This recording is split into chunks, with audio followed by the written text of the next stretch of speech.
শ্রীনগরে প্রভাবশালী ফজল কারিকরের বিরুদ্ধে সরকারি খাল ভরাটের অভিযোগ উঠেছে। শ্রীনগর প্রতিনিধি এম এ কাইয়ুম মাইজ ভান্ডারীর প্রতিবেদনে বিস্তারিত।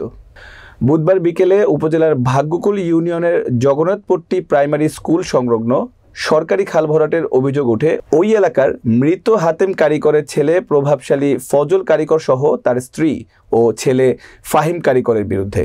সরেজমিনে গিয়ে দেখা যায় কামারগাঁও নয়াবাড়ি খাল হতে জগন্নাথপট্টি সালাম মেম্বারের বাড়ি সংলগ্ন একটি শাখা খাল বের হয়ে জগন্নাথপট্টি প্রাইমারি স্কুলের সামনে দিয়ে বয়ে গিয়ে টিয়া ঘোষের বাড়ি সংলগ্ন নয়াবাড়ি খালে পুনরায় সংযোগ হয়।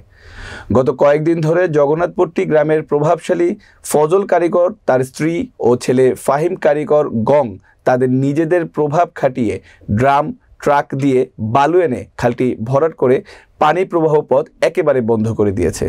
এতে ওই এলাকার শত পরিবারের জলাবদ্ধতা সৃষ্টি হওয়ার আশঙ্কা রয়েছে। স্থানীয়রা জানান, ফজল কারিকর ও তার ছেলে ফাহিম এলাকার খুবই খারাপ প্রকৃতির লোক। তারা জোরপূর্বক প্রভাব খাটিয়ে এই সরকারি খালটি বালি ভরাট করেছেন। এতে আমাদের অনেকগুলো পরিবার জলাবদ্ধতার মধ্যে পড়ার আশঙ্কা রয়েছে। খাল ভরাট বন্ধে আমরা কেউ কিছু বললে আমাদের যে কোনো ধরনের ক্ষতি করার হুমকি ধামকি দেয় ফাহিম কারিকর। প্রভাব খাটিয়ে সরকারি খাল ভরাটকারী ফজল কারিকরের ছেলে ফাহিম কারিকরের কাছে জানতে চাইলে তিনি বলেন, আমরা কোনো খাল ভরাট করিনি, আপনারা যা পারেন তাই করেন। এই বিষয়ে ভাগ্যকুল ইউনিয়ন সহকারী তহসিলদার মাহফুজ আহমেদ বলেন, আমি সংবাদ পেয়েছি এবং এখনই টনাস্থলে যাচ্ছি ভরাট কাজ বন্ধ করতে।